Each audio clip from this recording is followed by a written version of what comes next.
हरे कृष्णा, मैं गौरांग कीर्ति आज आपके लिए एक दिल को छू लेने वाली कथा लेकर आई हूँ। आप ध्यान से सुनिएगा। हमारे समाज में इतनी विपरीत परिस्थितियाँ कई बार बन जाती हैं कि आपको लगता है कि ऐसा भी कैसे कोई मनुष्य होते हुए कर सकता है।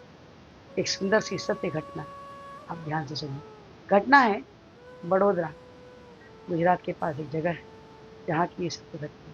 घटना कुछ इस प्रकार की है कि एक बार की बात है। विनीत विनीत जो है श्याम सुंदर जी का बेटा था। श्याम सुंदर जी काफ़ी उम्र के हो चुके थे। ये वो उम्र था जो केवल कृष्ण भक्ति के अलावा इस समय आदमी और क्या करेगा। उम्र ज़्यादा हो चुकी थी, रिटायर हो चुके थे। समाज में वो पहले भी शिक्षक के रूप में योगदान दे चुके थे, दूसरों को शिक्षा दिए। पर उनका जो बेटा विनीत था वो बहुत ही क्रूर बन गया था। लेकिन श्याम सुंदर जी जो हैं बचपन से ही उनके घर में उनकी पत्नी जो थी वो पूजा पाठ करती थी, कृष्णा की सेवा करती थी। तो कृष्णामयी माहौल तो था, लेकिन विनीत अपने दोस्तों के संगत के कारण काफ़ी बिगड़ चुका था। विनीत के पिताजी जो श्याम सुंदर जी थे, वो काफ़ी सज्जन व्यक्ति थे। आज उनके ऊपर में आप एक कथा सुनिए। एक बार की बात है कि विनीत कर्जे में बहुत डूब गया। स्थिति ये हो गई थी कि विनीत अपने आप को मारना चाह रहा था। उसकी एक बेटी और एक बेटा था। विनीत के 2 बच्चे थे। लेकिन हमेशा विनीत जो है अपने पिताजी को डाँटता और चिल्लाता रहता था। उन्हें हमेशा उल्टी-सीधी बातें बोलता रहता था। लेकिन जब विनीत बहुत कष्ट में था, तो श्याम सुंदर जी अपने एक मित्र को उन्होंने पैसा दिया। पैसा काफ़ी ज़्यादा था।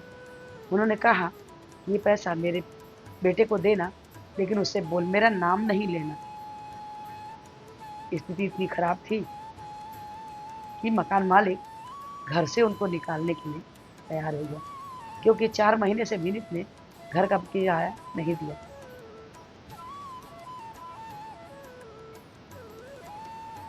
आज विनीत सोच रहा था कि आखिर हम कैसे लोगों का पैसा भर पाएँगे, कैसे हम अपने परिवार को चलाएँ। मकान मालिक उन्हें निकलने की भी बोल दी।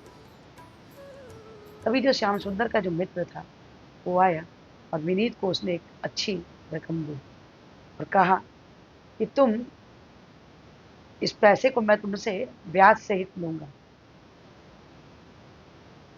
ठीक है? तो विनीत को तो फिलहाल तुरंत पैसे चाहिए थे। विनीत ने पैसे लिए। श्याम सुंदर ने अपने मित्र को बोल दिया था कि मेरे विषय में उसे बिल्कुल भी मत बताना, कि पैसा मैं दे दूँगा। मकान मालिक के पास भी वही जो उनका मित्र था राघव, श्याम सुंदर जी का जो मित्र था राघव, उसने वहाँ पर हर महीने मकान का भाड़ा जमा कर देता था, किराया दे देता था। जब कुछ समय के बाद, 1.5 वर्ष के बाद विनीत पैसे को लेकर आया, क्योंकि पैसा काफ़ी बड़ा था। 1.5 लाख रुपए राघव जी ने दिया था विनीत को। लेने के बाद जब विनीत लेके आया पैसा देने के लिए ब्याज सहित, तो राघव जी ने कहा, मुझे ये पैसा नहीं चाहिए, ये पैसा मेरा नहीं है। ये सुनकर विनीत को बड़ा आश्चर्य लगा कि आखिर ये पैसा किसका है? तो उसने कहा, जिसे तुम सुबह-शाम गाली से बात करते हो, जिसे चिल्लाते रहते हो, अपशब्द बोलते रहते हो, ये पैसा आपके पिताजी का है। ये सुनते ही विनीत के ज़मीन से, पैर के नीचे से ज़मीन निकल गई। ये सोचने लगा, मेरे घर का किराया? तो बोलते वो किराया भी तुम्हारे पिताजी ही जमा करते थे। विनीत रोने लगा। तुरंत दौड़ कर अपने घर जाता है। उसके पिताजी खटिया में बैठकर अपने पोता और पोती को फल काट के खिला रहे होते हैं। विनीत जाते ही पैर में पड़कर रोने लगता है। पिताजी बोले, क्या बात है, क्या हुआ? बोला, पिताजी मैंने इतनी गलतियां करी जीवन में, लेकिन आप मुझे क्षमा करते हुए आपने मुझे तब मेरी मदद करी जब मैं हर जगह से हार गया, मेरा कोई भी मदद नहीं करा। तो विनीत के पिताजी ने बोला, श्याम सुंदर जी ने बोला कि बेटा बेटा तो नालायक हो सकता है पर पिता कभी नहीं, और जो भी कुछ मेरा है वो सब तुम्हारा ही तो है, ये पैसा तुम रख लो। विनीत रोते रोते पिताजी से बार बार क्षमा मांगता है। तो बोलता है, पिताजी हम आगे से कभी ऐसी गलती नहीं करेंगे। और पिताजी ने समझाया कि बेटा आप जो कर रहे हैं आपके बच्चे देख कर वही सब सीख रहे हैं, और आने वाले समय में भी अगर आप न सुधरे तो वो भी आपके साथ यही करेंगे।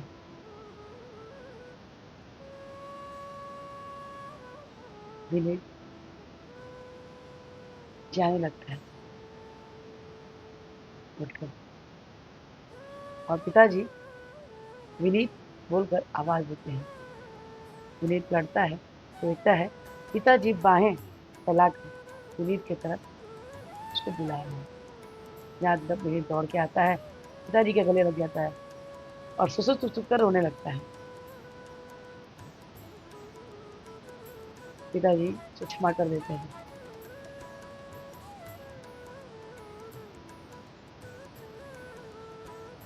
और उसे थोड़ी देर में ऐसा लगा कुछ गर्म गर्म आवाज हुआ। वो हमारे जो विनीत के पिताजी थे श्याम सुंदर जी की आंखों से आंसू गिरा। उसके पीठ पे वो कोई पसीना नहीं था। विनीत बार बार क्षमा मांगते हुए अपने पिताजी की जब तक थे उन्होंने खूब सेवा की।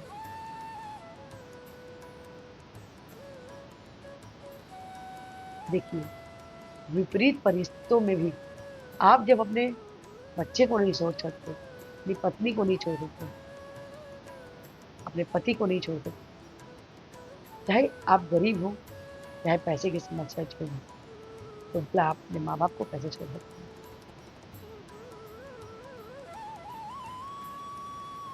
कहते हैं अगर आप पूजा पाठ किए भी और माँ बाप की सेवा नहीं की,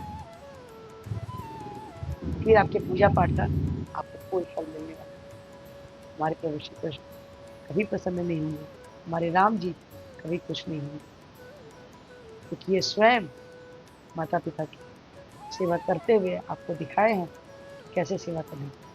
ये छोटी सी घटना, सत्य घटना आपको कैसी लगी? अच्छी लगी हो लाइक कीजिए, शेयर कीजिए, सब्सक्राइब कीजिए और इस वीडियो को धन्यवाद आता कि हमारे पूरे श्रोता पागल में हरे कृष्ण महामंत्र अपने बोले हैं। जिस प्रकार से हरे कृष्ण कृष्ण कृष्ण हरे हरे, हरे राम राम राम हरे हरे, तो हरे कृष्ण महामंत्र पिए और कृष्ण को सबसे प्रिय बच्चे बन गए। तो आज से हरे कृष्ण महामंत्र पिए और कृष्णा के प्रिय बच्चे बन गए। हरे कृष्ण राधे।